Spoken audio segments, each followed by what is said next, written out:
ভারত ও বাংলাদেশের সম্পর্ক কিন্তু ফের একবার চরম সংঘাতের আকার নিল।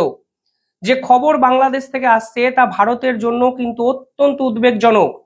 সেখানে বলা হচ্ছে তুরস্কের একাধিক হাই প্রোফাইল অফিসার এবার বাংলাদেশে আসছে 8ই জুলাই, এবং তারা যে ঘুরতে আসছে তা তো নয়, তারা বাংলাদেশ সরকারের সঙ্গে অস্ত্র চুক্তি করতে চলেছে। দক্ষিণ এশিয়ার প্রেক্ষাপটে এই ধরনের চুক্তি হওয়া মানে ভারত ছাড়া আর অন্য কোনো রাষ্ট্রকে যে তারা টার্গেট করছে না তা 100% নিশ্চিত। সেই প্রতিবেদনে বলা হচ্ছে হারুক গার্গুন এই নামের এক ব্যক্তি, তুরস্কের, যিনি কিনা head of the defence ministry, তিনি আসছেন বাংলাদেশে, এবং তারা বাংলাদেশের বিভিন্ন জায়গা ঘুরে দেখবেন এবং বাংলাদেশকে অস্ত্র তুলে দেওয়া যায় নাকি সেই রকম একটি হাই প্রোফাইল মিটিংও হবে বাংলাদেশের পক্ষ থেকে। সেখানে তারা বলছেন শুধু অস্ত্র চুক্তি করা নয়, তারা বাংলাদেশের দুটি জায়গায় ডিফেন্স ইন্ডাস্ট্রিয়াল কমপ্লেক্স তৈরি করবেন। হঠাৎ করে বাংলাদেশ মিলিটারির সঙ্গে তারা কেন টাই আপ করবেন সেটাই এই মুহূর্তে সব থেকে বড় প্রশ্ন। তারা প্রাথমিকভাবে দুটো জায়গাকে বেছে নিয়েছেন, একটি চট্টগ্রাম, দুটি নারায়ণগঞ্জ, অর্থাৎ 2 নম্বর নারায়ণগঞ্জ এবং চট্টগ্রাম, এই দুটো জায়গাকে বেছে তারা নিয়েছেন। এবং বোঝাই যাচ্ছে এই দুটো জায়গা ভারতের অত্যন্ত ক্লোজড, ভারতের অত্যন্ত কাছে, এবং এই পুরো বিষয়টার মধ্যে এক ষড়যন্ত্র যে লুকিয়ে আছে তা তো পরিষ্কার বোঝা যায়। রিপোর্ট এটা প্রকাশ করে যে বাংলাদেশের এক ব্যক্তি আসিক মোহাম্মদ বিন হানুন, তিনি 5 দিনের সফরে তুরস্কতে গেছিলেন। সে সময় থেকেই তুরস্কের সঙ্গে বাংলাদেশ সম্পর্কটাকে ডেভেলপ করার চেষ্টা করেছে, আর এবার বাংলাদেশ সরাসরি তুরস্কের হাতে পায়ে ধরেছে এবং তুরস্ক কথা দিয়েছে বাংলাদেশকে তারা অস্ত্র সরবরাহ করবে। শুধু ডিফেন্স চুক্তি নয়, তারা বাংলাদেশের এরোস্পেস টেকনোলজি ওরিয়েন্টেড বুস্টআপে সাহায্য করবে, সেরকম কিন্তু অফিসিয়ালি অলরেডি জানিয়ে দিয়েছে। কিছু মাস আগে, মানে মাসও বলবো না, কিছুদিন আগে এই তুরস্কই ভারতের বিপক্ষে কিন্তু অপারেশন সিন্দুরে পাকিস্তানকে সহায়তা করেছিল। শুধু মিলিটারি সাপোর্ট দেওয়া নয়, মিলিটারি ড্রোন তারা দিয়েছে সেটা নয়, তারা দিনের পর দিন ডিপ্লোম্যাটিক স্তরেও ভারতের বিপক্ষে কিন্তু কথা বলেছে। অর্থাৎ এই তুরস্ক অফিসিয়ালি ভারত বিরোধী একটা স্ট্যান্ড কিন্তু নিয়েছে এবং ভারতের ক্ষতি করার জন্য ভারতের প্রতিবেশী দেশগুলোর ভিতরে ঢুকে যাওয়ার চেষ্টা করছে। কিছুটা চায় না এই ধরনের অপারেশন করত, কিন্তু তুরস্ক এবার যেভাবে একভাবে পাকিস্তান এবং অন্যদিকে বাংলাদেশের সন্ত্রাসবাদের যে নেটওয়ার্ক সেগুলোকে অ্যাক্টিভ করার চেষ্টা করছে, তা কিন্তু ভারতের জন্য অত্যন্ত বিপজ্জনক। বিপদ কিন্তু এখনো শেষ হয়নি, এ খবর শেষ অবধি দেখবেন, আপনারা বুঝবেন কেন আমি বারবার ভারতের উদ্বেগের কথাটাকে হাইলাইট করার চেষ্টা করছি। সেই রিপোর্টে বলা হয়েছে তুরস্কের ইন্টেলিজেন্স এজেন্সি, যা সরকারের অত্যন্ত ক্লোজড একটি শাখা সংগঠন, তারা নাকি বাংলাদেশের জামাতি ইসলামকে ফান্ডিং করছে। শুধুমাত্র ফান্ডিং নয়, এতদিন তারা ফান্ডিং করত ধর্মীয় কারণে, এবার তারা লজিস্টিক্যাল সাপোর্ট দিচ্ছে। এবং সেখানে বলা হচ্ছে ঢাকার মগবাজারে জামাতের যে নতুন অফিস নতুন করে রেনোভেট করে তারা শুরু করেছেন, এই পুরো ফান্ডিংটাই এসেছিল তুরস্ক থেকে। অর্থাৎ পরিষ্কার ছক, বাংলাদেশকে গিলে খাও, বাংলাদেশকে র্যাডিক্যালাইজড করো, সেখানে ইসলামিক রাষ্ট্র প্রতিষ্ঠা করার যে চেষ্টা করো, এবং ইসলাম ধর্মকে কাজে লাগিয়ে সাধারণ মানুষকে ভুল বুঝিয়ে ভারত বিরোধী চক্রান্ত করো। তা অন্তত এই মুভের পর কিন্তু এক্সপোজড হয়ে গেল। অন্য আরেকটা ভার্সানও কিন্তু উঠে আসছে।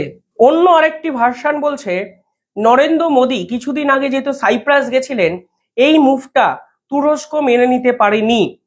সাইপ্রাসের সঙ্গে তুরস্কের কিন্তু ঐতিহাসিক সময়কাল থেকে ঝগড়াঝাটি চলছে। কেন ঝগড়াঝাটি চলছে? সাইপ্রাসের মূলত দুটি অংশ দেখা যায়। একটি অংশে গ্রিক যারা নাগরিক তারা বসবাস করেন, মানে ঐতিহাসিক সময় গ্রিসে তারা ছিলেন। অন্য অংশে তুরস্কের বংশোদ্ভূত কিছু মানুষ কিন্তু বসবাস করেন। তুরস্কের পক্ষ থেকে এবার সাইপ্রাসের ওই নির্দিষ্ট অংশটাকে দখল করে রাখার চেষ্টা হয়েছে, এবং সাইপ্রাস দুটো টুকরো করার চক্রান্ত তুরস্কের পক্ষ থেকে বারংবার কিন্তু হয়েছে। প্রধানমন্ত্রী নরেন্দ্র মোদী এই অপারেশন সিন্দুরের পর তুরস্ককে কড়া জবাব দিতে সাইপ্রাসে যান এবং বুঝিয়ে দেন ছোট্ট রাষ্ট্র সাইপ্রাসের পাশে ভারতবর্ষ থাকবে। কালকে আরো একটা রিপোর্ট প্রকাশিত হয়েছে গ্রিসের পক্ষ থেকে। সেখানে গ্রিস মিডিয়া দাবি করেছে ভারত নাকি এবার তাদের হাতে একটি শর্ট রেঞ্জ মিসাইল তুলে দিচ্ছে।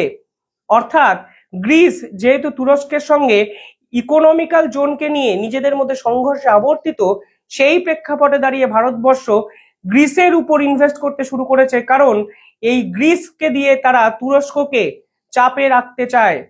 এই মুহূর্তে তুরস্কের অবস্থাও কিন্তু অত্যন্ত শোচনীয়। দেশের মধ্যে ইন্টারনাল পলিটিক্স চরম জায়গায় চলে গেছে।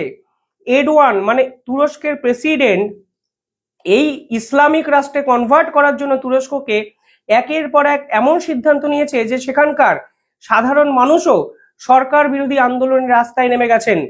আরো ইম্পর্টেন্ট বিষয় হলো, এই তুরস্কের ইকোনমি কিন্তু সম্পূর্ণভাবে ডিপেন্ড করে থাকতো ভারতের ট্যুরিস্টদের উপর। ভারতের ট্যুরিস্টরা গিয়ে ওখানে ট্যুরিজম সেক্টরের কিন্তু রেভলিউশন নিয়ে এসেছিলেন, যা অপারেশন সিন্দুরের পর সম্পূর্ণভাবে বন্ধ হয়ে যায়। তুরস্কের অফিসিয়াল স্টেটমেন্ট কি ছিল? তারা বলেছেন তুরস্কের সাধারণ মানুষ এই অপারেশন সিন্দুর পর্ব নিয়ে এতটা জানেই না, তাই সাধারণ মানুষের সঙ্গে ভারতের কোনো দ্বৈরথ নেই, বিরোধ নেই, দয়া করে ভারতীয়রা তুরস্কতে আসুন। কিন্তু ভারতীয়রা কিন্তু তুরস্ককে বয়কট করে। পাশাপাশি ভারত সরকারের পক্ষ থেকে জানানো হয় সেলেভি এভিয়েশন, যারা ভারতবর্ষের এয়ারপোর্ট মেনটেনেন্সের কাজ করতেন, দিনের পর দিন সেই কাজ করেছেন এবং ভারতবর্ষ যত টপ ক্লাস এয়ারপোর্ট আছে তাদের কিন্তু মেনটেনেন্স করতে সেলেভি এভিয়েশন এই প্রাইভেট লিমিটেড, যেটি তুরস্কের রেজিস্টার্ড একটি কোম্পানি, তাদের সিকিউরিটি ক্লিয়ারেন্স কিন্তু আটকে দেওয়া হয় ভারতের স্বরাষ্ট্র দপ্তরের পক্ষ থেকে। অর্থাৎ তুরস্ক বুঝে যায় তুরস্ককে পাল্টা দিতে আসরে নেমেছে ভারত। শুধুমাত্র অর্থনৈতিকভাবে আটকে দিয়েছে তুরস্কের এই পুরো বিষয়টি সেটা নয়, ডিপ্লোম্যাটিক স্তরে যখন ভারতবর্ষ সাইপ্রাস, ভারতবর্ষ কখনো গ্রিস, কখনো আর্মেনিয়া গেল, ঠিক তখনই তুরস্ক কিন্তু বুঝে গেল ডিপ্লোম্যাটিক জায়গা থেকে তাদের এক ঘরে হয়ে যাওয়ার সময়ের অপেক্ষা। আর ভারতের বিপক্ষ মত তৈরি করতে তারা ইসলামিক রাষ্ট্রগুলোকে বেছে নিল। তারা জানে বাংলাদেশে এই মুহূর্তে ঢোকা সহজ, কারণ বাংলাদেশে হিজবুত ডমিনেট করছে, বাংলাদেশে জামাতের উদ্ভব হয়েছে, যে জামাত 1971 সালের মুক্তিযুদ্ধকে অস্বীকার করে, যে জামাত 1971 সালে পাকিস্তানের দালালি করেছে, যে জামাত বাংলাদেশের সাধারণ নাগরিকদের পাশে 1971 সালে দাঁড়ায়নি, সেই জামাতের উপর ইনভেস্ট করতে শুরু করেছে তুরস্ক। এবং মোহাম্মদ ইউনূস সেই ইসলামিক র্যাডিক্যালাইজেশনকে আরো পরের স্টেপে নিয়ে যাওয়ার জন্য এই ধরনের ইনভেস্টমেন্টকে তুরস্ক থেকে বাংলাদেশে নিয়ে আসছেন। বাংলাদেশের অবস্থা ভবিষ্যতে যে কি হবে তা হয়তো মোহাম্মদ ইউনূস বুঝতে পারছেন, কিন্তু শুধুমাত্র ধর্মীয় আবেগকে কাজে লাগিয়ে চেয়ার দখলের বৃথা চেষ্টা করার জন্য তিনি পাকিস্তানের সঙ্গে এই ধরনের ষড়যন্ত্র করে যাচ্ছেন, যেই ষড়যন্ত্র দিনের শেষে সম্পূর্ণভাবে কিন্তু ব্যর্থ হবে। ভারতের কি করা উচিত? দেখুন, ভারতের অবিলম্বে বাংলাদেশকে সব দিক থেকে বয়কট করা উচিত। ইতিমধ্যেই ভারতবর্ষ ট্রান্সশিপমেন্ট ফেসিলিটি বন্ধ করেছে, ইতিমধ্যেই ভারতবর্ষ বাতিল করে দিয়েছে তাদের পোর্ট এরিয়া থেকে বিজনেস। গঙ্গা চুক্তি নিয়ে এবার সিদ্ধান্ত নেওয়ার সময় চলে এসছে। কালকে ইতিমধ্যেই ভারতবর্ষের পক্ষ থেকে বাংলাদেশকে জানিয়ে দেওয়া হয়েছে যে গঙ্গা চুক্তি তারা নতুন করে যদি রিনিউ করে তাহলেও ভারতবর্ষকে অতিরিক্ত 30,000 থেকে 35,000 কিউসেক জল দিতে হবে, যা বাংলাদেশের কাছে পর্বত সমান ধাক্কা। ভারতের পক্ষ থেকে বলা হয়েছে যখন এই চুক্তি করা হয়েছিল 1996 সালে, 26 বছর আগে, তখন শেখ হাসিনা ছিলেন, তার জন্য তারা অ্যাডভান্টেজ পেয়েছেন, কিন্তু বর্তমান সময়ে বাংলাদেশের অনেক বেশি জল প্রয়োজন ইন্ডাস্ট্রির পারপাসে, ইরিগেশন পারপাসে। সেই জলের যোগান দেওয়ার জন্য অবিলম্বে গঙ্গা চুক্তিকে মডিফাই করা হবে ভারতের পক্ষ থেকে, এবং 35,000 কিউসেক জল যদি অতিরিক্ত ভারত ধরে রাখে ফারাক্কা ব্যারেজকে কাজে লাগিয়ে, তাহলে বাংলাদেশের চাষবাস যেভাবে ধাক্কা খাবে তা ঘুরে দাঁড়ানো কার্যত অসম্ভব হয়ে যাবে বাংলাদেশের। মোহাম্মদ ইউনূস ডিফেন্স ওরিয়েন্টেড চুক্তি করে ভারতকে চমকানি দেওয়ার চেষ্টা করছেন, কিন্তু ভারত কিন্তু পাল্টা পাকিস্তানের মতোই বাংলাদেশের উপর ফিনান্সিয়াল স্ট্রাইক করা শুরু করেছে, যেই ফিনান্সিয়াল স্ট্রাইকের রেমেডি এই সরকারের কাছে নেই। তারা তো চাইলেই তুরস্কতে জিনিসপত্র বিক্রি করতে পারবেন না, তারা তো চাইলেই বস্ত্র শিল্প নতুন করে উজ্জীবিত করে তুরস্কতে পাঠাতে পারবেন না।